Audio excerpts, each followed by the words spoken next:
Term जो है coming of बात कर रहे थे। हम लोग इस समय पहुंच चुके हैं फ्रेंच के पास। जो इंडिया में जो सबसे ज्यादा राइवलरी हुई वो इंग्लिश और फ्रेंच की हुई। तो हम 4-5 बेसिक फैक्ट्स जो पहले फ्रेंच समझते हैं, फ्रेंच में बहुत ज्यादा है नहीं। French is a smaller part of the European traders का। जो फ्रेंच है, मेरे ख्याल से आपको दिखा हुआ, जो फ्रेंच है वो फ्रेंच का आगमन होता है ईस्ट इंडिया कंपनी में। वो आते हैं 1664 by Colbert. You remember those names? अगर शायद साफ दिखाई पड़ा होगा।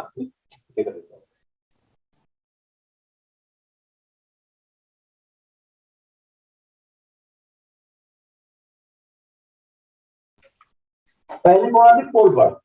तो पहला सवाल क्या हो गया कि फ्रेंच ईस्ट इंडिया कंपनी को किसने स्थापित किया? The first question, the establishment of the French East India company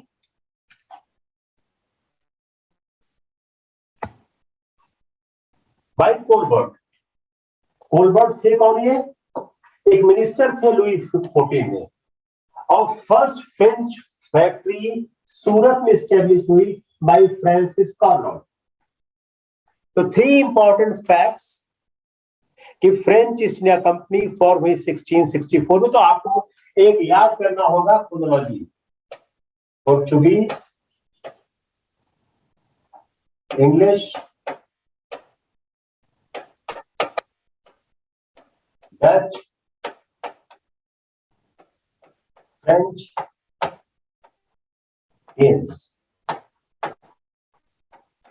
इनकी क्रोनोलॉजी आप याद करिएगा कि कौन किस क्रम में आया। तो फ्रेंच ईस्ट इंडिया कंपनी की स्थापना की कोलबर्ट ने, एक मिनिस्टर थे लुई 14 में। फर्स्ट फ्रेंच फैक्ट्री एस्टैब्लिश हुई सूरत में बाय फ्रांसिस कॉर्नर। बाद में Marcara setup a factory at Masulipatnam. अगला सवाल, मसूलीपट्टनम में किसने फैक्ट्री एस्टैब्लिश की? एक सवाल हो गया कि ईस्ट इंडिया कंपनी की स्थापना, फ्रेंच ईस्ट इंडिया कंपनी की स्थापना कैसे हुई? तो पहला नाम आता है कोलबर्ट का, जो मिनिस्टर थे लुई 14 के तहत। दूसरा, पहली फ्रेंच फैक्ट्री स्टैब्लिश किया थी सूरत में, वो कौन करते हैं? फ्रांसिस कॉर्नर करते हैं। बाद में मराठा एक फैक्ट्री स्टैब्लिश करते हैं इन मसूलीपट्टनम। तो fact number 1, fact number 2, fact number 3। मैं फिर रिपीट कर देता हूं। Colbert, minister of Louis 14, who has established the French East India Company। सूरत में फ्रांसिस कॉर्नर ने किया। मराठा ने फैक्ट्री स्टैब्लिश की मसूलीपट्टनम में। अदर जो फ्रैंकोइस मार्टिन पौंडीचेरी में 1673। तो आप एक सवाल और हो गया, फ्रेंच फैक्ट्री का क्रम सूरत, मसूलीपट्टनम,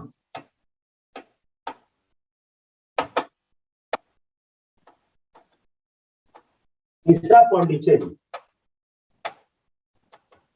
अब इन तीनों का क्रम से सजाइए कि कैसे कैसे स्टैब्लिश हुए। तो पहले आई है सूरत आया है, फिर मसूलीपट्टनम आया है, उसके बाद पौंडीचेरी आया है।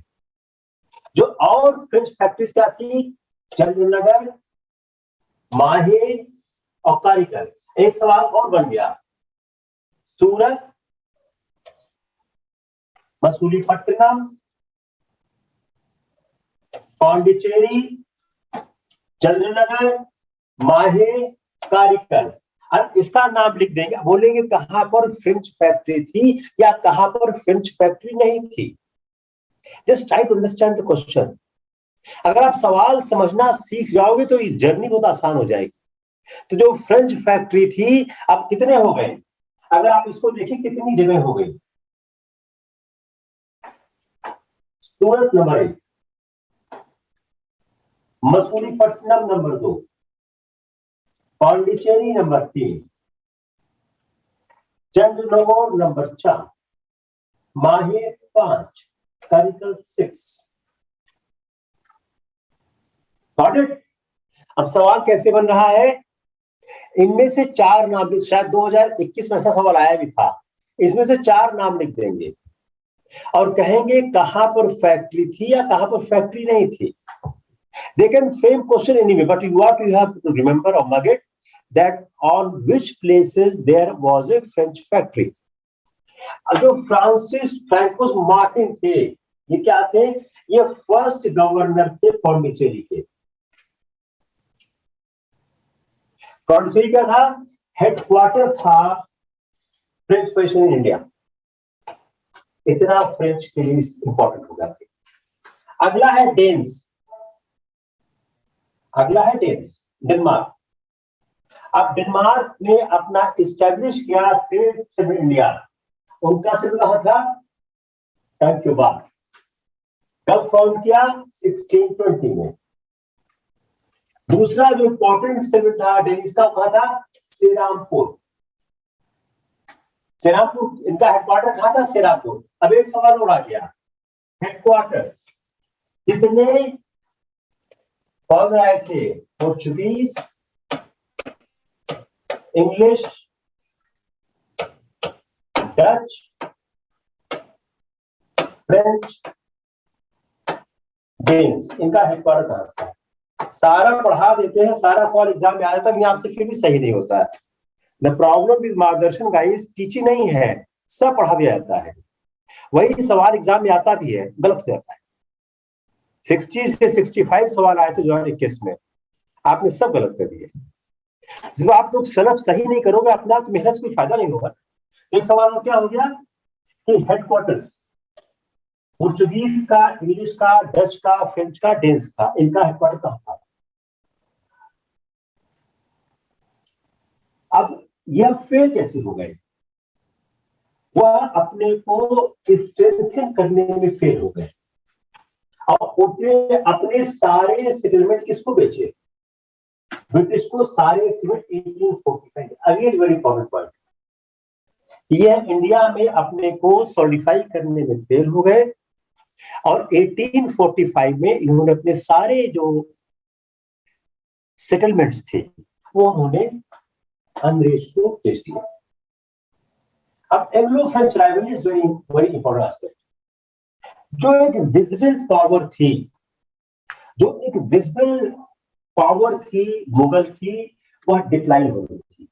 औरंगजेब के डेथ के बाद जो मुगल पावर है वो डिक्लाइन, और जो सेंट्रल अथॉरिटी था मुगल पावर का, वो नादिर शाह के इन्वेजन के बाद वो फिनिश होने लगा.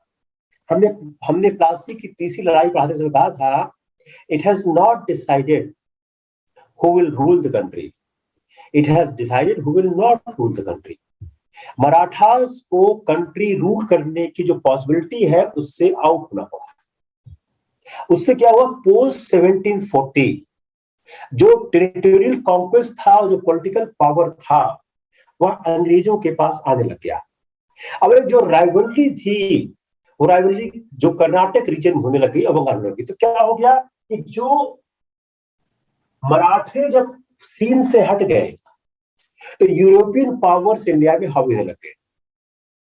तो जो इमीडिएट सक्सेसर दिख रहे थे वो फ्रेंच और इंग्लिशमैन दिख रहे थे. और इन दोनों की भी जो राइवलरी थी वह कर्नाटक रीजन, एक सवाल पे बन गया, Bengal reason.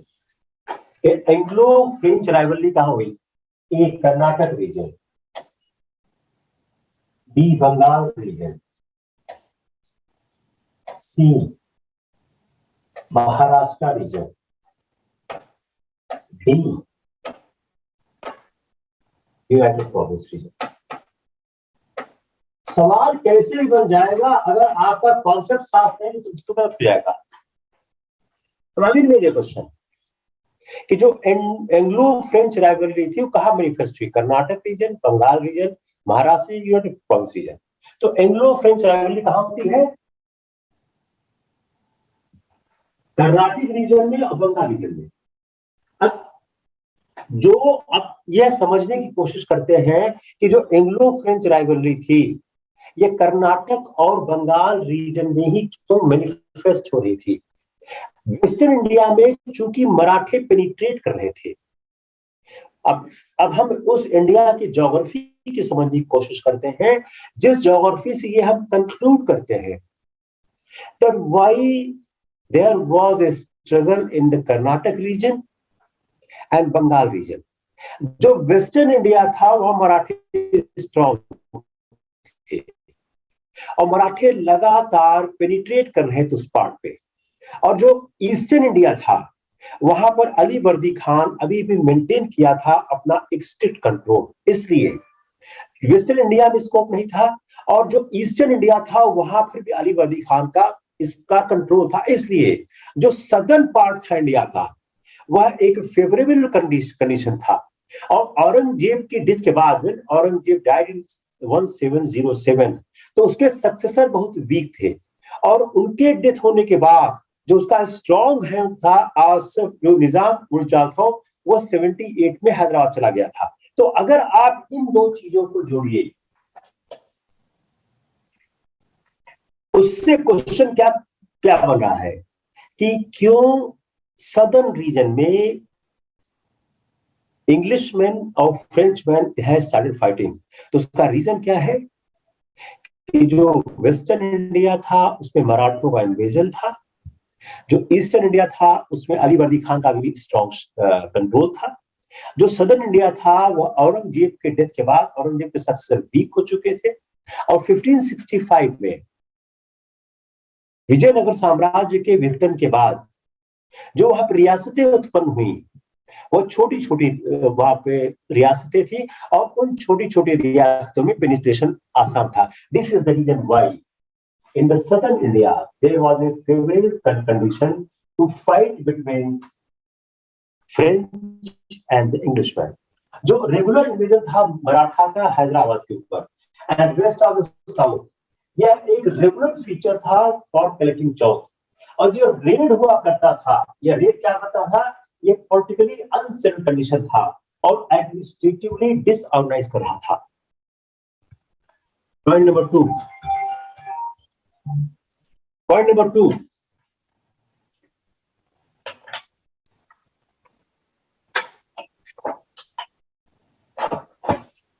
what is the next point? What is the next point?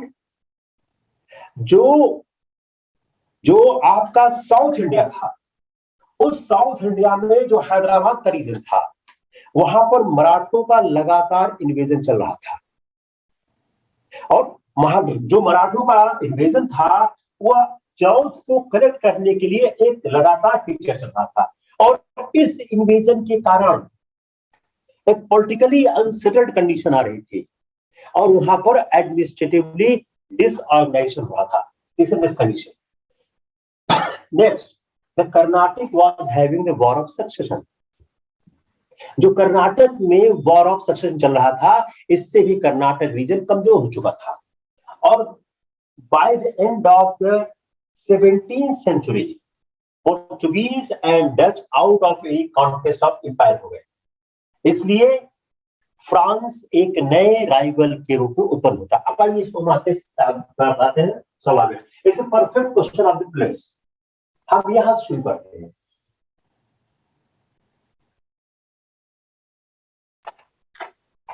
A, B, C, D, E,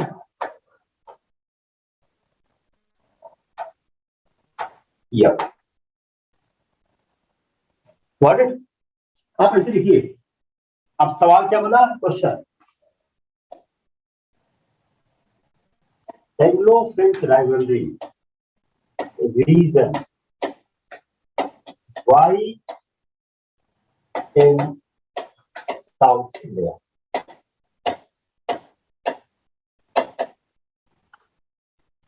clear हुआ? यस और नो?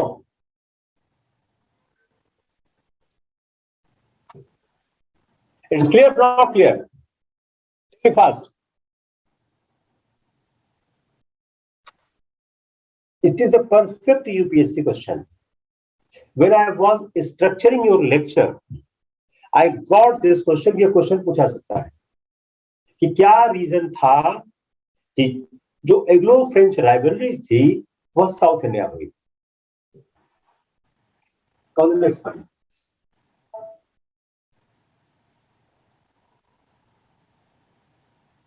अब फ्रॉम 1774 टू 1763 जो फ्रेंच थे और इंग्लिश थे वह एक अपने आपस में एक बिटर एंगेजमेंट वॉर में, किस बात पर? Control over trade, wealth, territory. तो क्या हो गया? A trade, B wealth, C territory. लेकिन अभी काम नहीं बना है। ऑस्ट्रेलियन वॉर ऑफ सक्सेशन यह यूरोप में शुरू हो गया और उस वॉर में इंग्लैंड और फ्रांस वह एक दूसरे के अपोजिट थे। यह आ गए इंटू कॉन्फ्लिक्ट विद इंडिया। और फर्स्ट कर्नाटिक वॉर क्या हो गया? First Carnatic war was due to the international reason.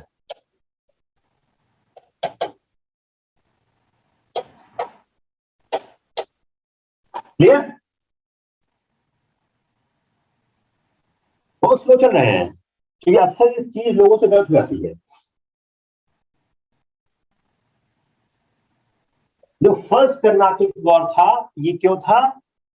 Due to the international reason. अब इसको हम फिर से रिफ्रेम करते हैं so that it is stuck in your mind once for all. जो 1744 to 1763 French and English were to wage a bitter war for control over the trade, wealth, and territory of India.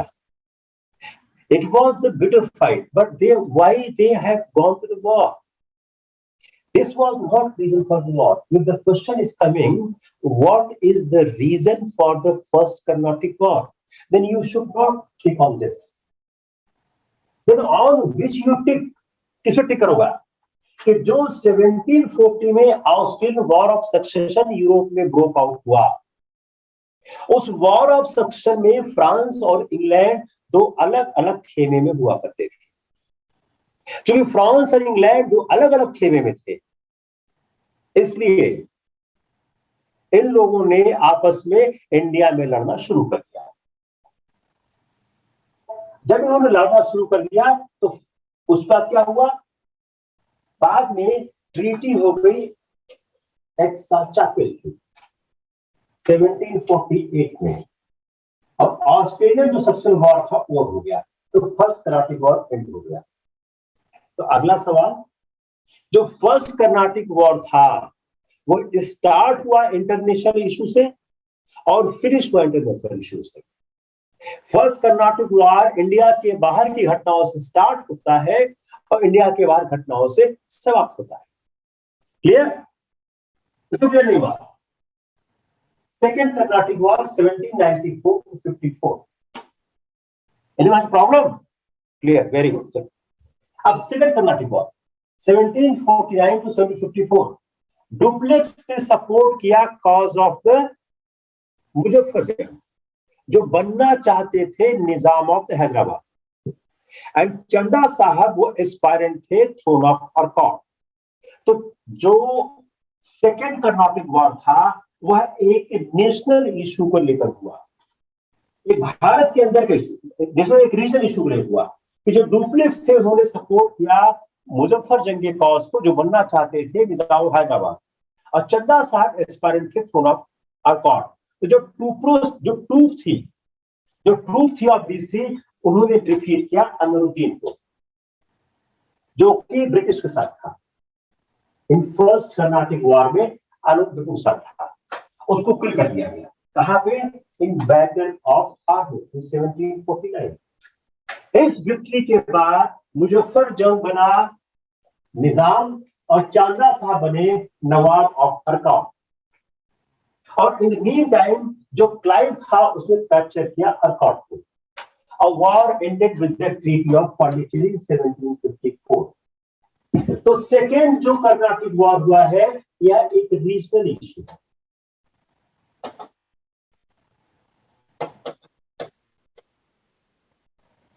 यह south के empire के succession का issue हुआ। So first Carnatic War is having international issue. Second Carnatic War is having the regional issue. Come on, the third war. अब जब third war हुआ कि जो 7 year wars हुआ 1756, 1763 वर्ल्ड हिस्ट्री लोग पढ़े होंगे, उसमें क्या हुआ, यूरोप जो हुआ यूरोप में, उसमें थर्ड कार्नाटिक वॉर हो गया। अब थर्ड कार्नाटिक वॉर में 2 सेनानायकों का याद जरूरी है। काउंट द लैली, कमांडर था फ्रेंच ट्रूप का, और ब्रिटिश जनरल था सर आयरकूट। ये नाम पहले पूछा जाता है कि थर्ड कार्नाटिक वॉर में किसने कौन कौन सेनानायक थे। तो काउंट द लैली थे कमांडर फ्रेंच ट्रूप्स के, और ब्रिटिश जनरल सर आयरकूट। उन्होंने वार्डिवास युद्ध में लैली को परास्त कर दिया, और उन्होंने नेक्स्ट क्या किया, पौंडीचेरी को कैप्चर किया और destroy by the British troop. 7 year war end हुआ by the treaty of Paris in 1763। French agreed to confine its activities in Pondicherry, Karikal, Mahe, Yemen। Third Carnatic war start हुआ Europe में 7 year wars, और खत्म हुआ जब 7 year wars का वहां पे समापन हो गया। उसके बाद क्या हुआ, फ्रेंच को एग्री कर लिया गया कि पांडिचेरी, करिकाल, माहे, यमन, यहां तक अपने को सीमित कर दिया गया, और यहाँ पे फ्रेंच डोमिनेशन खत्म होने लगा। अब हम कुछ फैक्ट लिखते हैं फ्रेंच के बारे में, शायद वो आपको हेल्प कर जाए। French had also acquired control Iceland, Mauritius and Reunion in the Indian Ocean. जो फ्रेंच ईस्ट इंडिया कंपनी थी वो हैवी डिपेंडेंट थी ऑन फ्रेंच गवर्नमेंट। यह फ्रेंच ईस्ट इंडिया कंपनी के हार का या फ्रेंच ईस्ट इंडिया कंपनी के समापन का बड़ा कारण था, which helped by treasury grants, subsidies and loans and various other ways. So, unlike British East India Company, where the East India Company was a master of its own affairs, the French East India Company were heavily dependent upon the French government. इससे क्या होता था, ये largely control होती थी by the government. देखिए nature, यहां मैं एक्सप्लेन कर रहा हूं, नेचर ऑफ टू कंपनीज। ये भी अच्छा आपका आंसर मिल जाएगा पहले सवाल के लिए। तो लार्जली कंट्रोल होती थी फ्रॉम गवर्नमेंट, जो अपॉइंट करती थी डायरेक्टर्स आफ्टर 1723। अब स्टेट जो कंट्रोल था कंपनी में वह क्वाइट हार्मफुल हो रहा था। जो फ्रेंच स्टेट अब हार्मफुल क्यों था, उस समय का जो फ्रेंच स्टेट था, ये कहानी कब की है, ये फ्रेंच रिवॉल्यूशन के पहले की कहानी। तो फ्रेंच रिवॉल्यूशन के पहले जो फ्रांसीसी गवर्नमेंट था वह क्या थी, वह सेमी फ्यूडल थी, अनपॉपुलर थी, और उसमें करप्शन हुआ करता था, इनएफिशिएंसी, स्टेबिलिटी थी। अब अगर इस तरह का राज जिसमें करप्शन हो, इनएफिशिएंसी हो, कोई नियम कानून न हो, वह अगर कोई भी कार्य करेगा तो उचित नहीं करेगा। That's why it was injurious to the interest of the company. तो 1742 में वॉर हुआ यूरोप में, फ्रांस एंड इंग्लैंड। यह वॉर जो था between England, Europe, France to India, जहां पर 2 ईस्ट इंडिया कंपनी आपस में क्लैश कर गए। In 1748 the general war England and France end हुआ। जब वॉर एंड हुआ, जो rivalry in trade and position हुआ, India continue and had to be decided one way by other. जब ये वॉर फिनिश हुआ तो जो इंडिया में ट्रेड के ऊपर जो पोजीशन पे जो संघर्ष था वो होना ही होना था। अब डुप्लेक्स थे, जो फ्रेंच गवर्नर जनरल थे डुप्लेक्स, उन्होंने एक स्ट्रेटजी इवॉल्व की using the well disciplined modern French army to intervene in mutual gun. जो आप सवाल आता है सब्सिडरी अलायंस किसने सबसे पहले शुरू किया, ये स्टार्ट जो वेल्जेली की सब्सिडरी अलायंस थी वो सबसे पहले स्टार्ट किया था ड्यूप्लेक्स ने। जो सब्सिडरी अलायंस थी वह ड्यूप्लेक्स ने स्टार्ट की थी। ड्यूप्लेक्स ने जो म्यूचुअल क्वेरल्स थे इंडियन प्रिंसेस के, एक के खिलाफ दूसरे को सपोर्ट कर, by supporting one against other, उसने सिक्योर किया monetary, commercial and trade favours from the victor. जो रूलर्स वे guided not by the patriotism but by the new minded.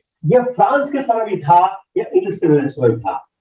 इन 1748 एक सिचुएशन होती है कर्नाटक एंड हैदराबाद जो फुल स्कोप देती है डुप्लेक्स के टैलेंट को कि वो अपने काम को अंजाम दे। कर्नाटक में चांदा साहब की सवाल आता है, चांदा साहब कहां के थे? कर्नाटक। चांदा साहब उन्होंने कॉन्स्पायर किया अगेंस्ट अनवरुद्दीन। और हैदराबाद में आसफ जाह मुल्क के मृत्यु के बाद एक सिविल वॉर हुआ, किसके? नासिर जंग एंड मुजफ्फर जंग के बीच। डुप्लेक्स के अपॉर्चुनिटी को सीज किया। अब कंक्लूडेड सीक्रेट ट्रीटी चंदा साहब एंड मुजफ्फर जंग। जो बैटल हुआ अंबर का, जो अंबर का बैटल हुआ, इस बैटल में duplex succeeded the rest of the pass under his office. चंदा साहब ने रिवॉर्ड किया फ्रेंच, इसको याद करिएगा, 80 विलेजेस अराउंड पौंडीचेरी। हैदराबाद ने क्या किया? जहां new Nizam French company giving territories near Pondicherry, famous town of Masulipattnam. Sum of rupees 5 lakhs to company and 5 lakhs to troops. Duplex को 2 लाख दिया और एक जागीर वर्थ 1 लाख। उसको ऑनरेरी गवर्नर बनाया Mughal dominate on the east coast from Krishna to Kanyakumari. ये सवाल अभी तक हमको दिखा नहीं है, ये सवाल आ सकता है। Question from this part I have not seen the civil services, this may come. Let's repeat again. पहली बात क्या है? जो सब्सिडरी अलायंस का कॉन्सेप्ट था, जो बाद में बहुत ही कार्नवालिस के लिए इंपॉर्टेंट हुआ। कार्नवालिस ने उसके सहारे पूरी भारत को जीतने की कोशिश की। इसका इनिशिएशन किसने किया? डुप्लेक्स ने किया। जब डुप्लेक्स ने साउथ इंडिया में प्रॉब्लम देखी, कहां पर? कर्नाटक में और हैदराबाद में, तो उसने इंटरवीन किया। उस इंटरवीन करने के बाद फायदा क्या हुआ? पहला फायदा क्या हुआ कि उसको चंदा साहब ने पौंडीचेरी के पास 80 विलेज दे दिए। चंदा साहब give 80 village near Pondicherry. Similarly जो कहते हैं हैदराबाद में, उसको रिवार्ड किया एक टेरिटरी नियर पौंडीचेरी। और कौन सा था? Famous town Masulipatnam. एक सम दिया 5 5 2 1, क्या दिया? 5 5 2 1। 5 lakhs दिया कंपनी को, 5 lakhs दिया कंपनी को, 5 lakhs दिया ट्रूप्स को, 5 lakhs दिया कंपनी को, 5 lakhs ट्रूप्स को, और 2 lakhs दिया डुप्लेक्स को, और 1 लाख वर्थ की जागीर दी, plus already governorship. It was a high point of the French East India Company कि उनको जमीन मिली। जमीन कहां कहां मिली? एक जमीन मिली 80 विलेज मिला पौंडीचेरी के पास में। दूसरा क्या मिला? उन्होंने रिवॉर्ड किया, मसूलीपट्टनम को दिया और पैसा मिला। अब जो डुप्लेक्स ने अपना जो बेस्ट ऑप्शन बसी था, उसको हैदराबाद में एक फ्रेंच आर्मी के साथ बैठा दिया। इसका पर्पस क्या था? इसका पर्पस था कि फ्रेंच इन्फ्लुएंस कोर्ट में रहे, और उसके सिविल जो एक प्रथम दृष्टया जो ऑस्टेंसिबल पर्पस था अरेंजमेंट का कि protect the Nizam from the enemy, लेकिन रियल पर्पस क्या था? Maintaining French influence at the court. Clear? Anyone has any doubt? No doubt.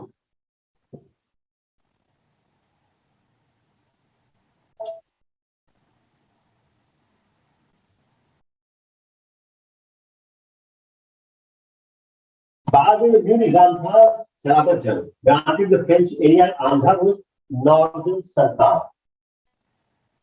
जिसमें 4 डिस्ट्रिक्ट थे, मुजफ्फरनगर, एलोरा, राजमुंद्री एंड चितापुर। अब now English has started to control French influence. और Robert Clive ने propose किया कि फ्रेंच, अब यहां तक फ्रेंच आ रही है, अब आ रही है इंग्लिश। उसने प्रपोज किया कि फ्रेंच प्रेशर को मोहम्मद अली से कैसे हटाया जाए। उसने क्या किया, त्रिचापुल्ली को उसने बोला जो डिसीज है, तो इंग्लिश ने स्टार्ट किया टू कंट्रोल फ्रेंच। और रॉबर्ट्स जो क्लाइव प्रपोज किया कि the French pressure of Mohammed Ali disease could be release by attacking Arcot. अगर आरकॉट पे अटैक कर दिया जाएगा तो जो फ्रेंच प्रेशर है वो कम हो जाएगा। और क्लाइव ने डिफीट किया फ्रेंच आर्मीज को और चंदा साहब की हत्या हो गई। उसके बाद क्या हुआ, द हैवी एक्सपेंसेस जो वॉर के थे इन इंडिया, जो हैवी एक्सपेंस वॉर इंडिया ने, और फिर loss of American colonies, French government ने एक पीस निगोशिएशन स्टार्ट किया। और 1754 में इंग्लिश डिमांड था कि आप डुप्लेक्स को रिकॉल करो, वो कंप्लीट हो गया। और दोनों के बीच एक टेम्परेरी पीस हुआ जो कि खत्म हुआ 1756 में विद एंडरवॉक, इंग्लैंड और फ्रांस वॉर। जो डिसिसिव बैटल था वॉर का was fought on Wandiwash on 22 January 1760 when English Army who defeated Lally. French lost their position in India. War and किया 1763 में, जो ट्रीटी ऑफ पेरिस होती है। उसके बाद French factories in India were restored, उसको रिसोर्ट किया गया। लेकिन ये महत्वपूर्ण हो गया, they to be no longer fortified और adequately garrisoned with the troops. वह सर्व कर सके ओनली सेंटर ऑफ ट्रेड्स। अब नाउ जो फ्रेंच रह रहे थे इंडिया में अंडर ब्रिटिश प्रोटेक्शन, इंग्लिश उसके विपरीत इंग्लिश ने क्या किया, इंग्लिश ने रूल किया इंडियन सी को और सारे यूरोपियन राइवल्स को पिक कर दिया। और नाउ वो इस टास्क पे आ गए कैसे इंडिया को कॉन्कर किया जाए। रीजन क्या था, जो फ्रेंच फेल हो गए। Why French fail? पहली बात, जो कॉमर्शियल एंड नोबल सुप्रीमेसी थी इंग्लिश की। First reason why French fail, the commercial and naval supremacy. दूसरा, जो फ्रेंच गवर्नमेंट का कुछ सपोर्ट नहीं था।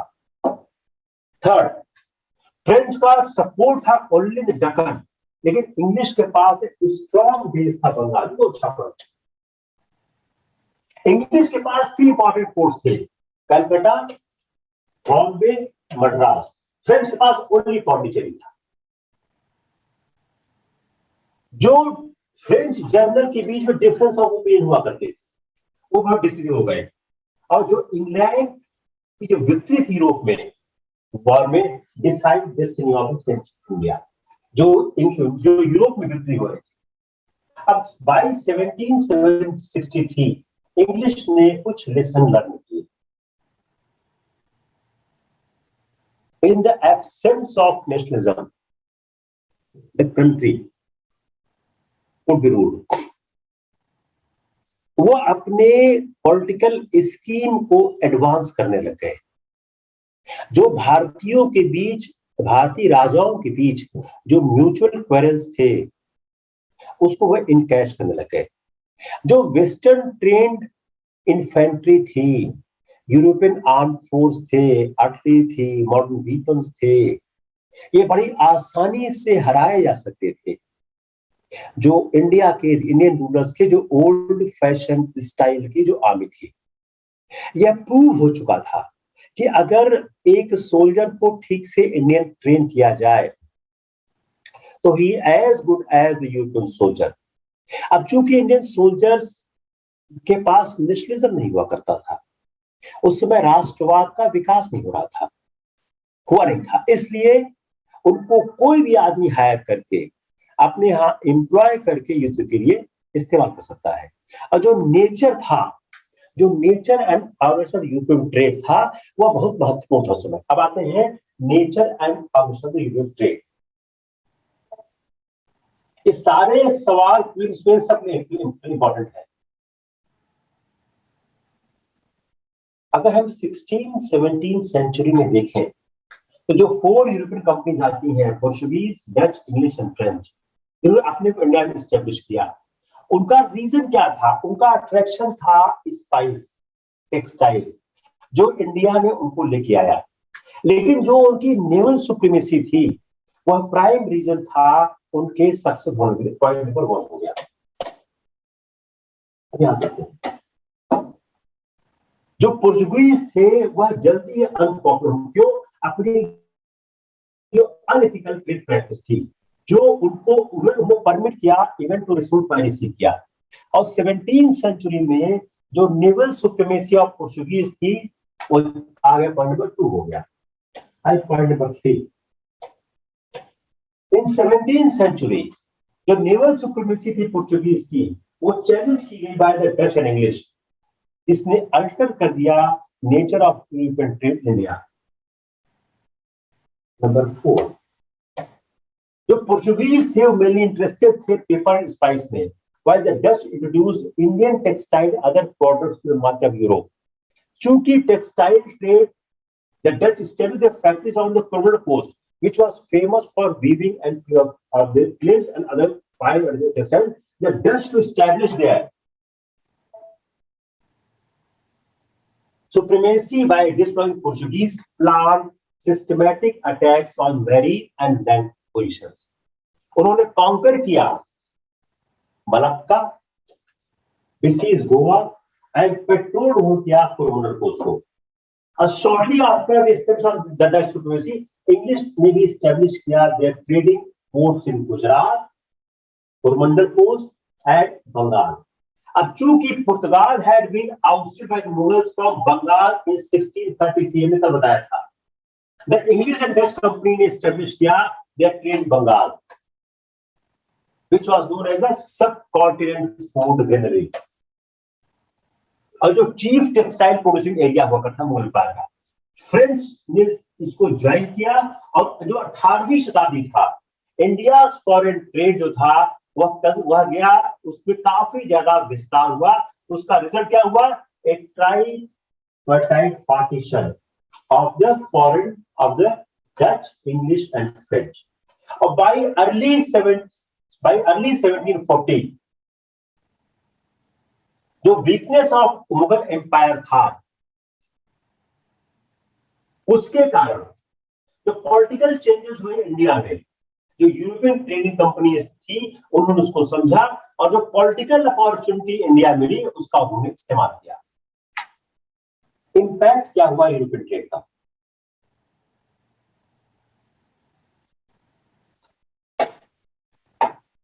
New and strong institutional foundation for Europe's direct trade with India, ये उन्होंने एक पहला कॉन्ट्रीब्यूशन किया, डायरेक्ट ट्रेड दिया उन्होंने, इंडिया का यूरोप का एक डायरेक्ट ट्रेड बनाया।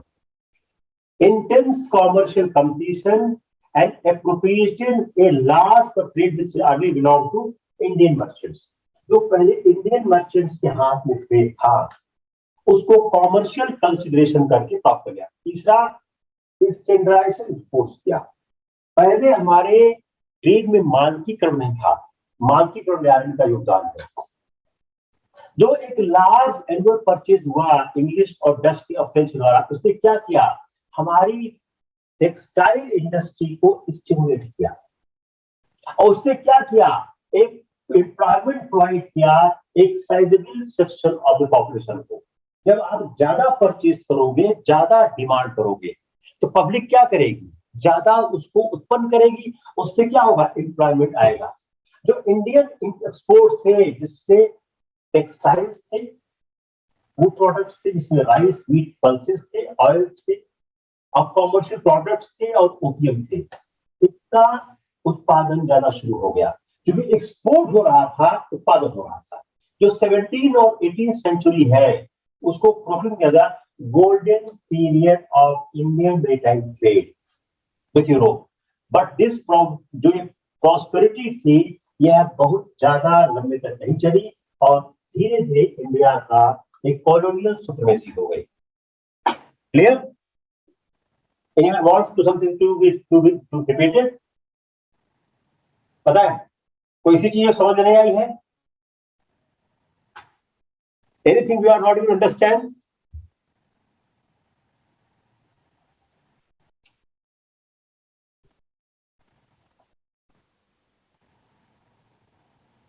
किसी को कोई डाउट? इस बात की संभावना बहुत ज्यादा नहीं है कि जितना पढ़ाया गया उससे बाहर सवाल आएगा, इससे बाहर सवाल आएगा तो कोई सही नहीं कर पाएगा, और जो सवाल कोई सही नहीं कर पाता उस सवाल का क्वेश्चन पेपर में कोई मतलब नहीं होता। जैसे 100 सवाल क्वेश्चन पेपर में आते हैं, 20 सवाल किसी को नहीं आते, तो वो 20 सवाल आपके भविष्य का फैसला नहीं करते हैं। भविष्य का फैसला 80 सवाल ही करते हैं। जो 10,000 लोग क्वालिफाई करते हैं, उस 10,000 लोगों में से 9,000 से ज्यादा लोग ऐसे होते हैं कि जो 80 सवालों के उत्तर पे ही आगे बढ़ते हैं। बहुत कम संख्या है जो 20 सवाल जानती है। तो अगर जितना मैं पढ़ा रहा हूं उसके बाहर सवाल आता है तो 20 सवाल में चला जाएगा, उसको जानने से कोई फर्क नहीं पड़ेगा। तो आप इस स्ट्रेटजी को समझने की कोशिश करिए। If you understand this strategy, आपकी जर्नी आसान हो जाएगी। 2-4-5 सवाल करते हैं, तब तक शौर्य का काम स्टार्ट हो जाएगा। Let me have some 2-4-5 questions. चलिए एक सवाल करते हैं। जो ग्रेटेस्ट मीटिंग पॉइंट ग्राउंड था इंडियन और यूरोप मर्चेंट का, मीटिंग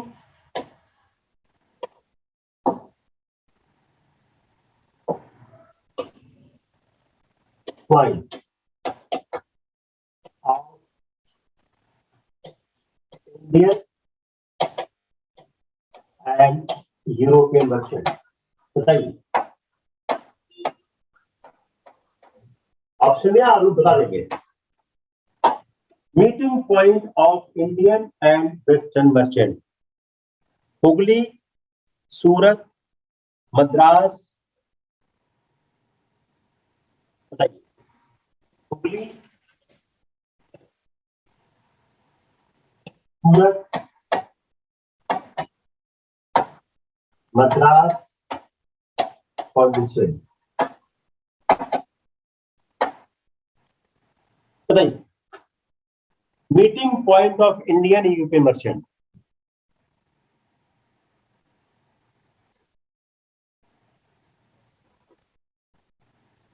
आप लोग सवाल नहीं पढ़ोगे, सारे सवाल गलत करोगे, सारे सवाल गलत करोगे आप लोग। मैं बार बोलता हूं, आप में से एक आदमी प्री पास नहीं कर पाएगा अगर सवाल ठीक से नहीं पढ़ेगा। जिस दिन से फाउंडेशन कोर्स स्टार्ट हुआ है, 1 महीने ज्यादा हो गया है, हर दिन मैं सेम चीज बोलता हूं। सवाल क्या है? Indian and European merchant, how Surat, how Surat, Hooghly,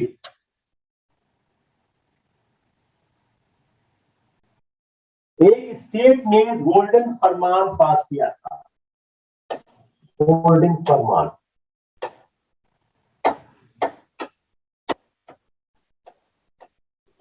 $500 pagoda. एक स्टेट ने गोल्डन फरमान इशू किया, किसको किया? डच को किया। इस गोल्डन फरमान का क्या था? डच को कहा कि वह फ्रीली ट्रेड कर सकता on the payment of 500 pagoda in a year. वह स्टेट कौन सा था जिसने यह फरमान पास किया?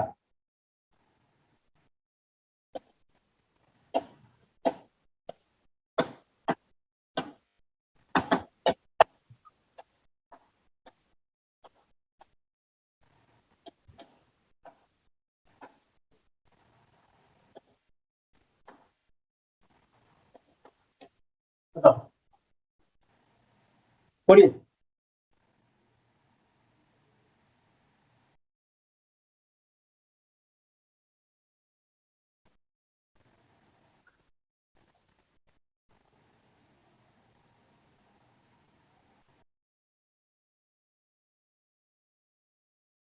बताएं।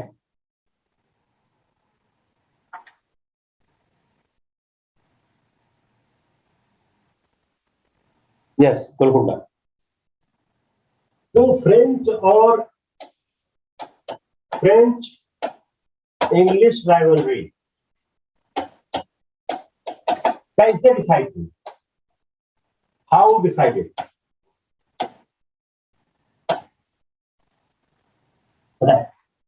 फ्रेंच इंग्लिश राइवलरी का डिसीजन कैसे हुआ, या जो फॉर्चून है या भविष्य है फ्रेंच इंग्लिश राइवलरी का, जो फ्रेंच कंपनी का, वो कैसे डिसाइड हुआ, बताएं।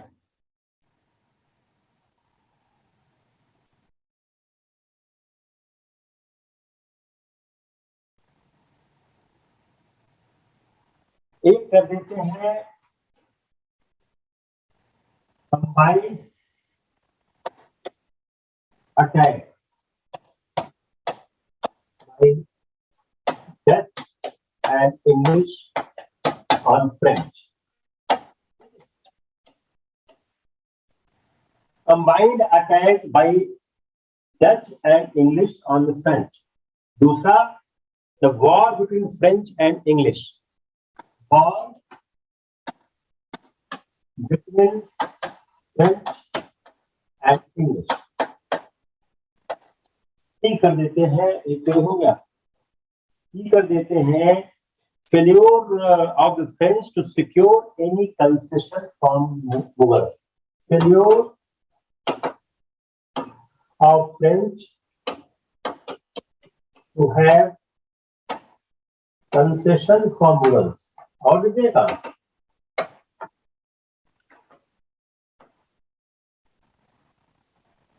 ए बी सी, किताबों लिख देते हैं।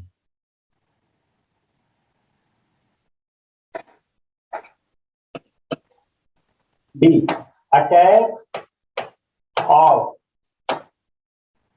English on French. पता है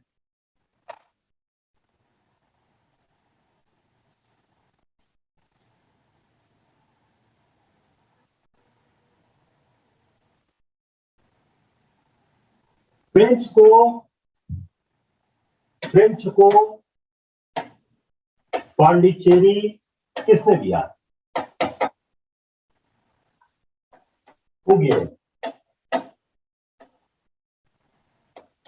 फ्रेंच को पांडिचेरी किसने दिया, पता है?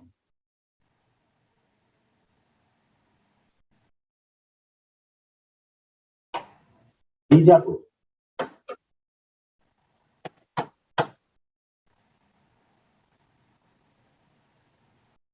और बताइए।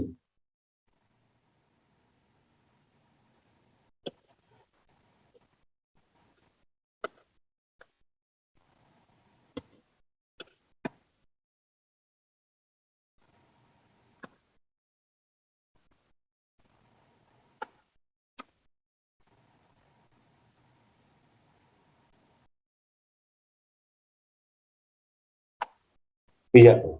चलो और बड़े बस कर दें। चलिए बहुत हो गया, 100 का क्लास शुरू कराते हैं। थोड़ा सा देखिए, इसका आपका डिटेल्स हो गया है। नोट्स की हम लोग नोट्स लॉन्च करेंगे, हम लोग नोट्स लगातार लिख रहे हैं। मेरे ख्याल से आपको हम नोट्स मार्च के बाद जरूर देंगे। ये जो हम लोग लगातार ये टॉपिक्स तैयार कर रहे हैं, जो